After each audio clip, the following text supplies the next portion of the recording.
Chapter 9, Che's Final Mission in Bolivia. Che's final mission was carried out in Bolivia, in the heart of South America. Bolivia is a starkly beautiful country that combines towering snow-capped mountains and a high-altitude, windswept, treeless dry plateau with deep tropical valleys, and a wide expanse of tropical lowlands in the eastern portion of the country that borders Brazil. The country is divided into two distinctive parts by the massive wall of the Andes Mountains, which traverse the country from north to south. The mountains and high plateau in the western portion of the country have such an otherworldly terrain and such unusual colors that they look more like Nepal or the alternate reality of another planet than a country in the heart of the South American continent near the equator. This part of the country contains the Altiplano, the great high plateau of the South American continent. Here the descendants of the ancient Incan civilization, with their herds of llamas,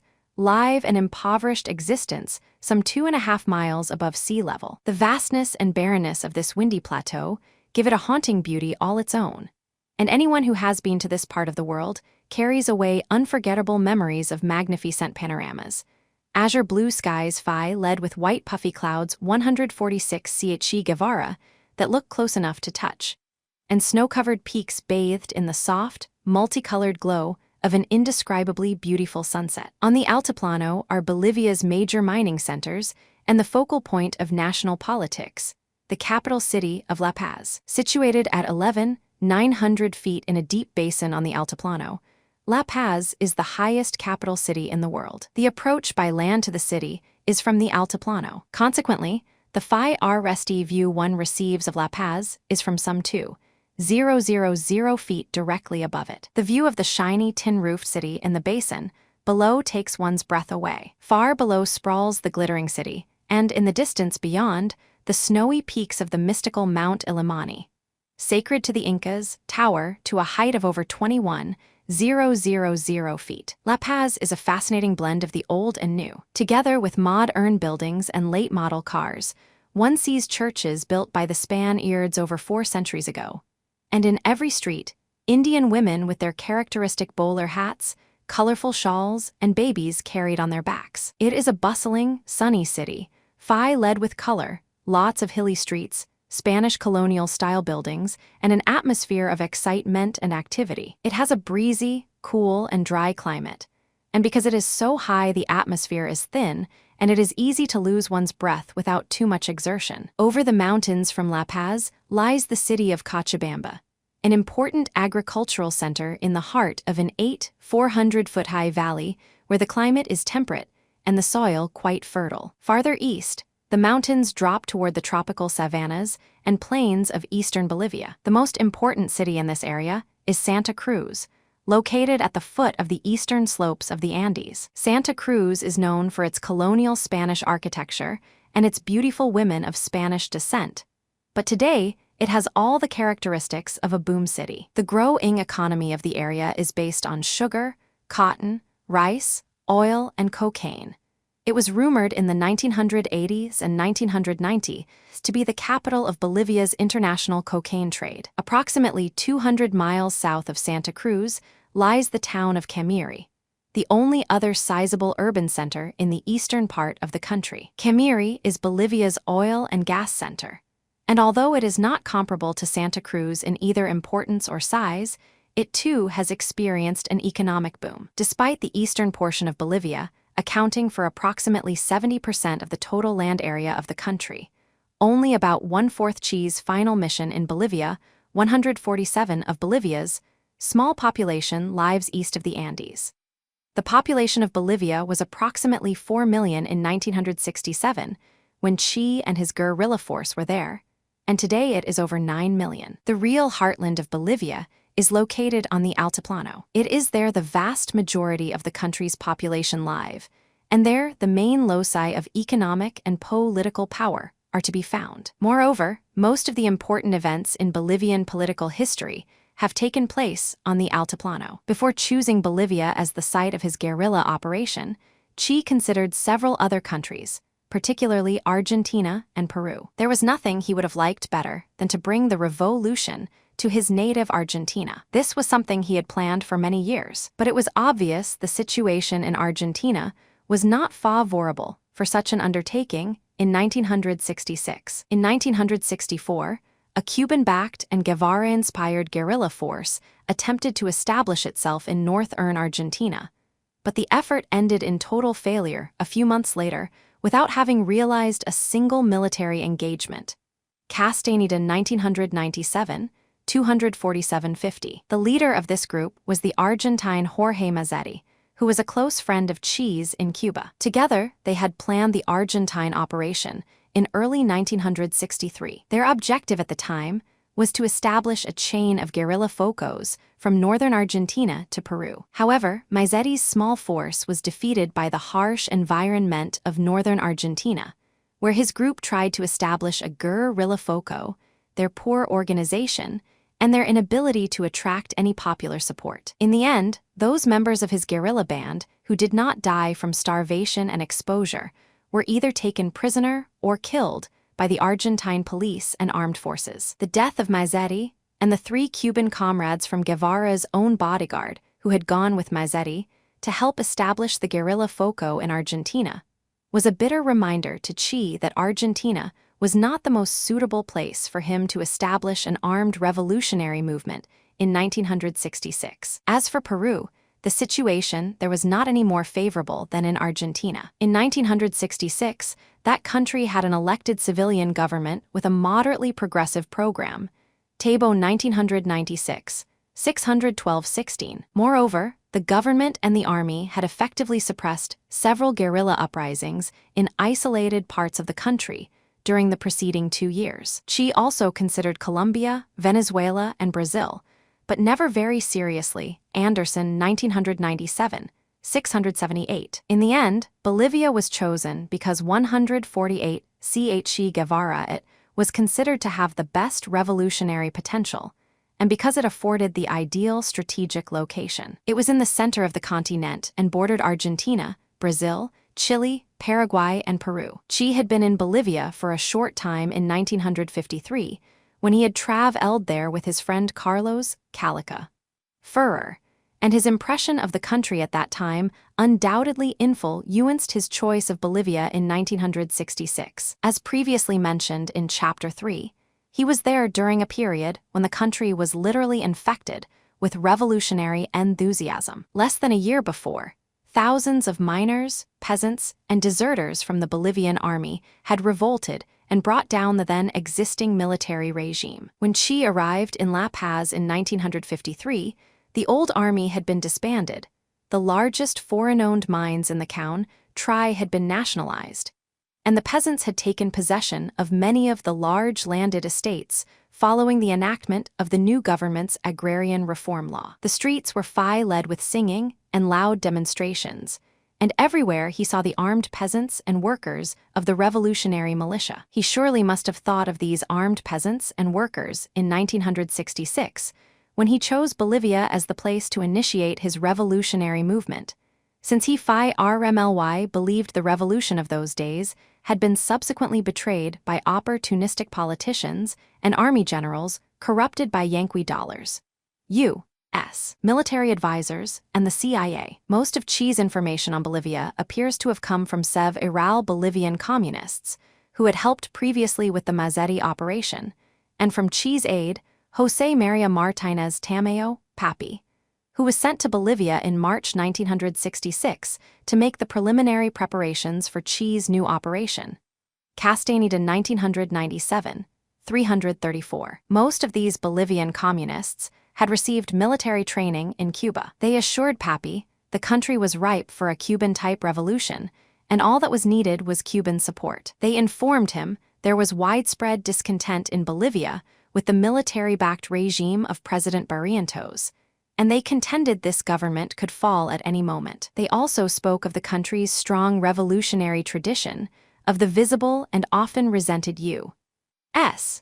dominant presence in the country's economic and political affairs, and of how the mining centers were virtual cauldrons of rebellion. Finally, they confirmed what Che and the Cuban intelligence service already knew, that the Bolivian security and military forces were perhaps the most ineffective and badly organized in Latin America. Che's final mission in Bolivia 149, as a result, Che decided Bolivia was the appropriate location for his operation. He minimized the fact that Bolivia's communists were badly split along pro-Soviet and pro-Chinese lines, and the leader of Bolivia's pro-Soviet Communist Party, Mario Monge, had told Castro during the Tricontinental Conference in 1966 he was interested himself in establishing a guerrilla foco in Bolivia. Bolivia had great strategic importance for Che, since it is the corazon, heart, of South America and borders most of the major countries on the continent. From Bolivia, Che hoped his revolutionary effort would extend in every direction and involve all of South America. The expedition to Bolivia was designed to create a guerrilla mater, or mother base, that would provide training and a jumping-off point for a series of Che Guevara's zone of combat in Bolivia, 1967. Adapted from Pepe Rabal's 150 Che Guevara revolutionary guerrilla forces that would engulf the entire continent in a revolutionary struggle for a unified and socialist Latin America. Siles del Val, 1996-29-38. Once he had decided on Bolivia, Che selected the southeast of the country for his initial guerrilla foco. He chose the southeast because it offered relatively close access to neighboring Argentina, Brazil, Chile, and Paraguay. In addition, he assumed that in this area, because of its isolation and sparse population, his guerrilla force would be able to develop without being discovered before it was ready to begin operations. This region of the country is part of the Gran Chaco region, which stretches into Paraguay. Its climate is semi-arid to semi-tropical and has only 2 seasons, summer and winter. There are rain and hot, humid conditions during the summer months from December through March, but the winter months from April through November consist of dry, hot days and cool nights, when the temperature can drop below freezing. Median temperatures vary from 73 to 83 degrees F, 23 to 28 degrees C, but this region can have the hottest days in Bolivia. When the humidity is low, the dry heat can reach extreme temperatures, up to 115 degrees F, 46 degrees C, during the daytime. The specific location, chosen as the central base of operations for Che's group, was the Nyancahuazu River Valley. In this semi-tropical, scrub-forested valley, Che planned to train the nucleus of his guerrilla movement, build fortifications, and establish caches of supplies and arms. Once his force was ready for combat, he planned to move north and threaten 3 of Bolivia's major cities, Cochabamba, Santa Cruz, and Sucre. This would enable the guerrillas to control the railway line that runs from northern Argentina to Santa Cruz, as well as to cut the U.S.-owned Gulf Oil Company pipeline that ran from Santa Cruz to Camiri. Later, Che planned to locate a second guerrilla base farther east, on the slopes of the Andes. Che planned to begin military operations in May 1967, following 6 months of preparation. In the opening phase, he planned to divide his force into several small bands and have them strike simultaneously at widely dispersed points north of the Nyancahuazu area. In this way, he hoped to force the Bolivian army to disperse its forces over a large area, while his guerrillas made a slow withdrawal toward the Nyancahuazu River Valley, where they could rely on previously established caches. Che's final mission in Bolivia 150, one of supplies and fortifications. Che reasoned that if the inexperienced Bolivian army attempted to follow the guerrillas into the Nyancahuazu River Valley, they would be at the mercy of these guerrilla bands. As his guerrillas demonstrated their capacity to win victories against the Bolivian army, Che believed many of the country's peasants and miners would come to the support of the movement. Che also assumed that once his guerrilla movement was well established and drawing widespread support and public attention, conditions would become more favorable for guerrilla operations in Peru and Argentina. Tabo 1996. 615. He planned to have a guerrilla group operating in the Ayacucho region of Peru by the end of 1967, and another force in northern Argentina sometime after that. The Bolivian base of operations was to be a training ground for the nucleus of both the Peruvian and Argentine forces. Che revealed his overall strategy in the message he sent to the Second Conference of the Tricontinental in 1967. It was entitled, "Create 2, 3, Many Vietnams." In this message, it is clear he believed a successful guerrilla insurgency in Latin America would force the United States to commit itself directly to the contest, creating a second Vietnam in the heart of South America. His conception of the course of events that would follow the appearance of his guerrilla movement in Bolivia is revealed in the following passage from his message to the conference.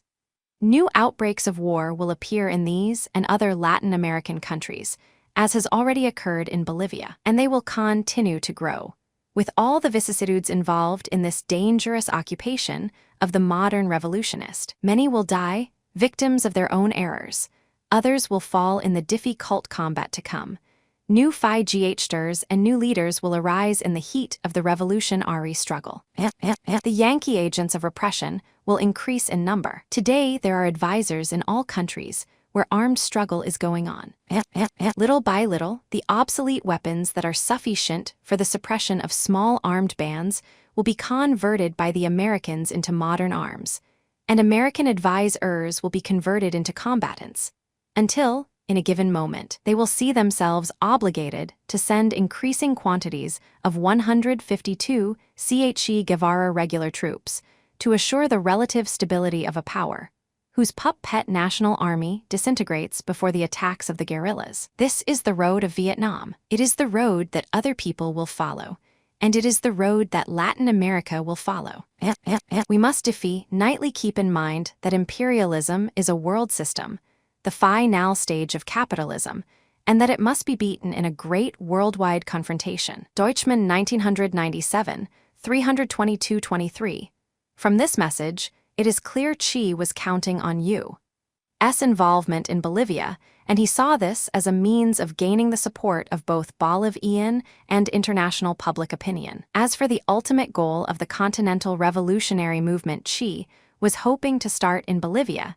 This too was revealed in his message to the Tricontinental Conference. He said, "We can summarize our hopes for victory as follows: the destruction of imperialism through the elimination of its strongest bulwark, the imperial dominion of the United States of North America. This will be accomplished through the gradual liberation of its subject peoples, either one by one or by groups, drawing the enemy into a difficult struggle outside of its territory, and cutting it off from its bases of support, i.e., its dependent territories." Thus, for Che, Bolivia was to be the first step in a grand plan to liberate all of Latin America from U.S. influence and convert it into a bastion of socialism and anti-imperialism. Everything, therefore, depended on successfully establishing in Bolivia a guerrilla matter that would develop into a successful revolutionary movement of continental dimensions. Prophetically, however, the final sentences in his message to the Tricontinental Conference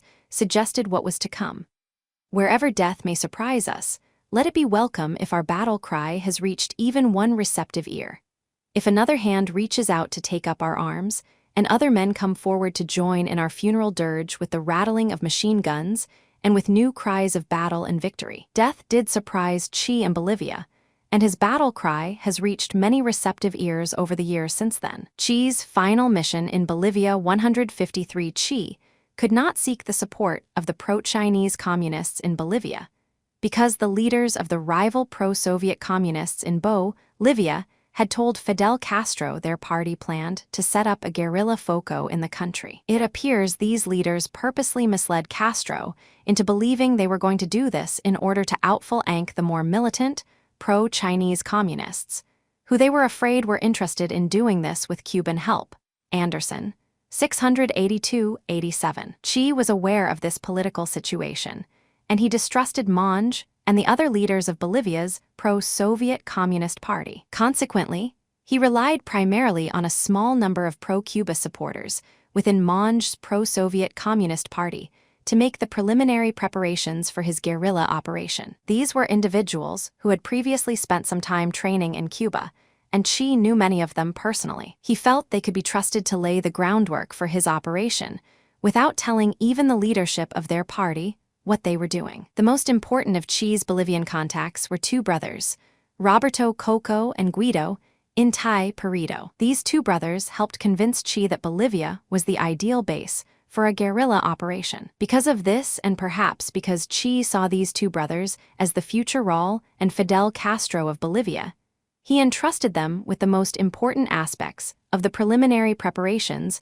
for his guerrilla foco. Coco and Intai had participated in the efforts that were made in 1960 to establish guerrilla focos in Salta, Argentina, and Puerto Maldonado, Peru. They had joined the Communist Party's youth wing at an early age, and their previous efforts to establish Cuban-style guerrilla focos made them ideal candidates for the guerrilla force Che organized in Bolivia. They also owned and operated a taxi in La Paz. This vocation gave them a perfect cover for their clandestine activities. Sometime during the summer of 1966, they both traveled to the southeast and located themselves in Camiri, Bolivia's petroleum center. There they made friends with some of the local inhabitants, and let it be known they were interested in buying land in the area north of Camiri for the purpose of establishing a ranch and cereal farm. In September, they succeeded in buying an abandoned ranch in a largely uninhabited region near the Nyancahuazu River,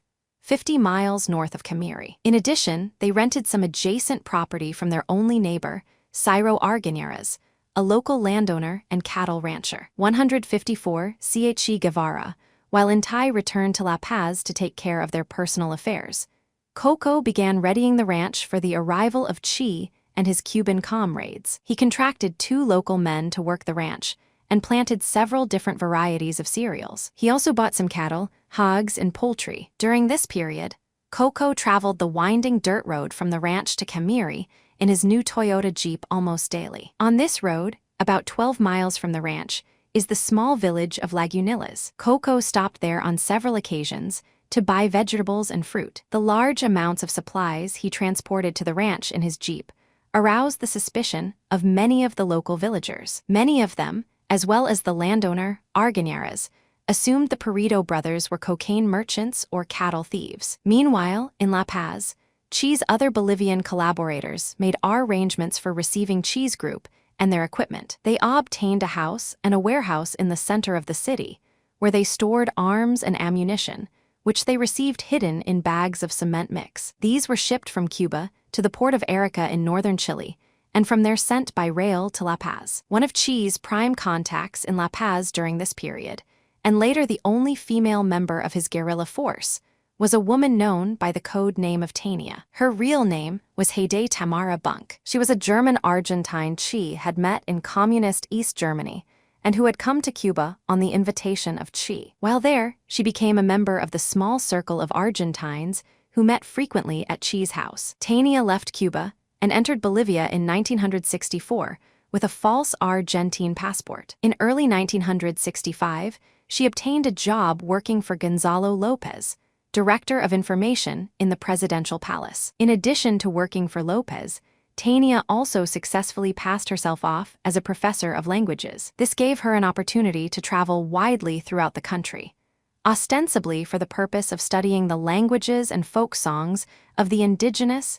Indian population. In her spare time, she worked her way into some of the capital's artistic, cultural, and diplomatic circles. Her contacts provided Che with valuable information and assistance. Through her direct access to documents and forms in the Information Office of the Presidency, she was later able to provide Che and some of his Cuban companions with very impressive credentials that allowed them to travel quite freely within the country. Che's final mission in Bolivia 155, Che arrived in Bolivia around November 1, 1966, on a plane from Sao Paulo, Brazil. He entered Bolivia as a clean-shaven, bald man wearing glasses. He had 2 false Uruguayan passports, and it is not clear which of the 2 he actually used to enter Bolivia. The passports were issued under the names of Ramon Benitez and Adolfo Mina. The fingerprints on both passports are exactly the same as those that were later identified by various governments as belonging to Che. The photographs on both passports are also the same. On close examination, they reveal a clean-shaven, bald Che Guevara wearing glasses. Both passports have the same dates of entry and departure from Madrid airport. Che was accompanied by one of his longtime Cuban comrades, Alberto Fernandez, whose codename was Pacho. Upon arrival, they contacted Tania, and she gave Che a truly extraordinary document.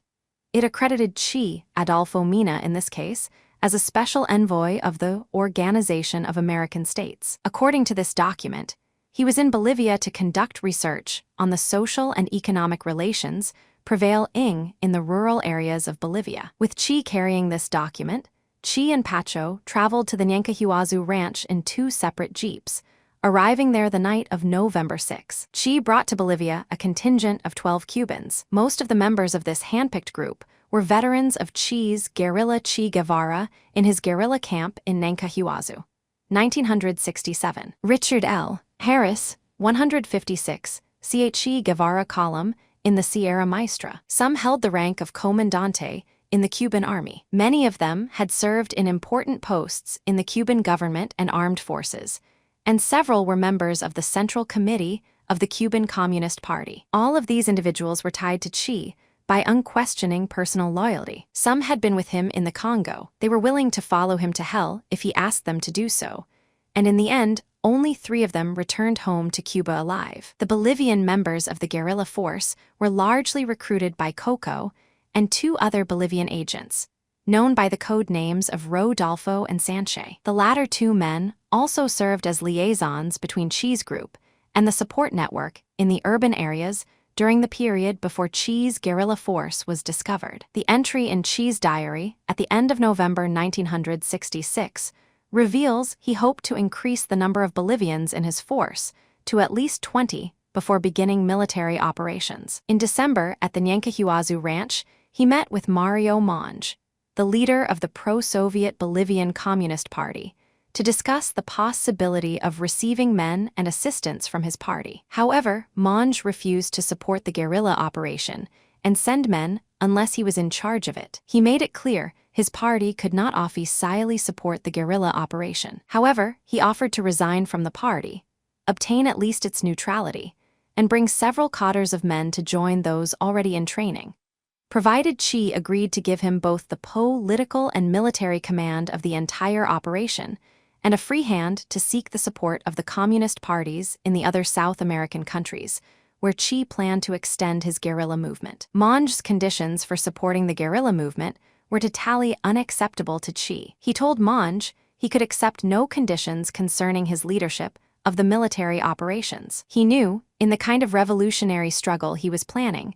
the military leadership of the struggle would have to come from the guerrilla force itself, not from a politician or group of politicians hundreds of miles from the scene of battle. Nor was he about to turn over the command of a movement that, in its final phase, would engulf all of Latin America to someone he considered lacked both the proper revolutionary vision as well as the necessary military experience. As for Monge resigning from his position as leader of the party, Che said he considered this a tremendous Che's final mission in Bolivia 157 era, since it would accommodate those in his party who should be publicly condemned for their hypocrisy. Che's experience in the Congo also led him to reject Monge's conditions. The poor leadership of the Congolese rebels provided by their leaders such as Laurent Kabila was certainly on his mind, and his experience in the Congo made him all the more determined to keep control over both the political and military direction of the guerrilla force in Bolivia,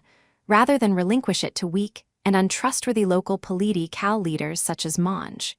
Guevara 2000.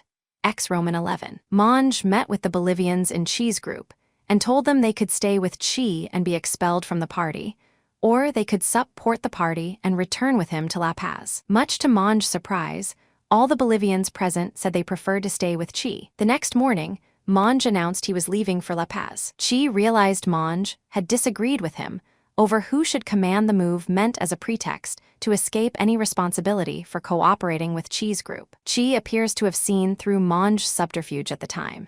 He noted in his diary that Monge had discovered from Coco that he, Che, would not compromise on the crucial question of who was to lead the movement. Che realized Monge had disagreed with him over who should command the movement, so that he would have an excuse to not support Che's group. If Monge had accepted the political leadership of the movement, while deferring to Che's military leadership, and had sent members of his party to fight GHT with Che's nuclear group, then the guerrilla operation might not have suffered later from the stigma of being directed and organized by foreigners. After Che's guerrilla force was discovered, and it became known it was led by Che and a group of Cubans, the Bolivian government was able to argue convincingly that the guerrillas were foreigners intervening in the domestic affairs of the country. By the end of March 1967, Che had succeeded in recruiting approximately 20 Bolivians. Some had trained like Coco and in Thai in Cuba specifi, Kali for Phi Gh Sting in the guerrilla operation. The remainder were dissident members of the youth wing of Monge's party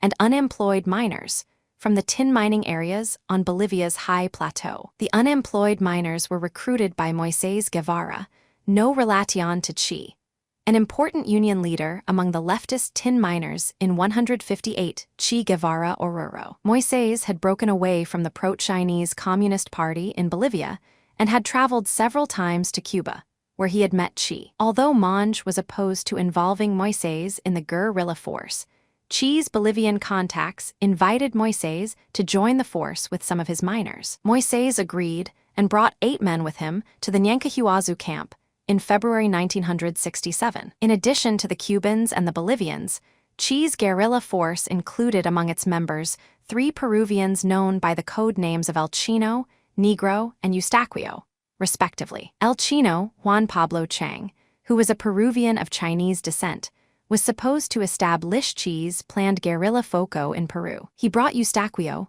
a radio operator, and Negro, a physician, to Che's camp during the latter part of February. They were to be joined later by an additional number of Peruvians who were to train with Che's force, and then return to their country to start another guerrilla foco there. The total number of combatants in the guerrilla force stood at 39 when the Phi RSD encounter between the Army and Che's group took place on March 23, 1967. Most of the leadership positions were held by Cubans. Che appointed his old comrade in arms from the Sierra Maestra Comandante Juan Vitalio Acuña, code name Joaquin, as his second in command of the guerrilla force and also leader of the rearguard. He also appointed Cubans to the posts of leader of the vanguard, chief of operations, chief of services, and chief of supplies. In Thai and Coco were the only 2 Bolivians entrusted with any leadership responsibilities. In Thai was placed in charge of finances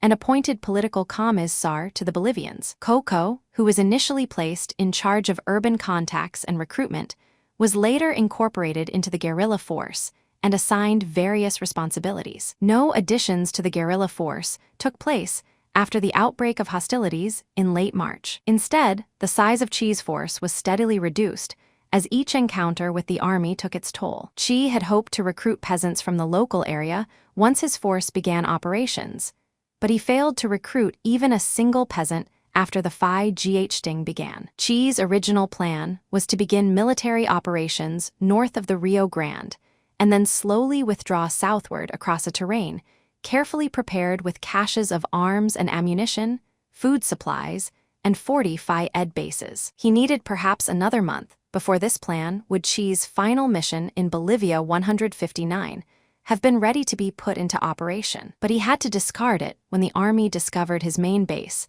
after receiving credible reports about the presence of guerrillas in the Nyancahuazu area during the Phi RSD few weeks of March. On the morning of March 11, 2 of Moises Guevara's new recruits left the main camp, ostensibly to go hunting. They took the path leading down to the river, but instead of going to the east, where the best hunting area was, they disappeared in the direction of Camiri. A few days later, they were arrested and brought to the headquarters of the 4th Army Division in Camiri. There they gave their captors a detailed report concerning all they knew about the guerrilla operation. They gave the army detailed information about the location of the guerrillas' camp, the number of people there, and most of the guerrilla force being away at the time on a training and reconnaissance march to the north. They said they had been told Che Guevara was the leader of the operation, and he was with the others in the north. The information these 2 deserters and several local people gave the Bolivian authorities led to the discovery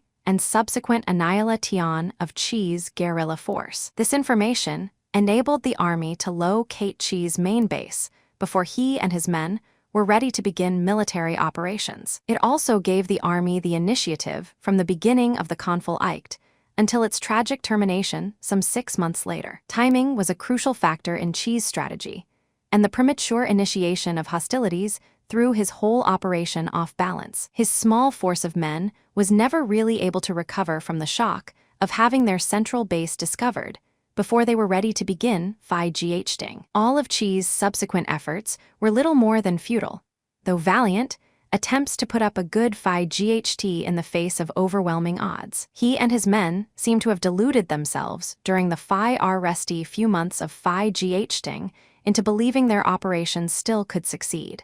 But in reality, their fate was sealed from the beginning. It was just a matter of time before they were caught or killed. Che had written of the extreme danger a guerrilla force faces during its preparatory stage in guerrilla warfare, a method.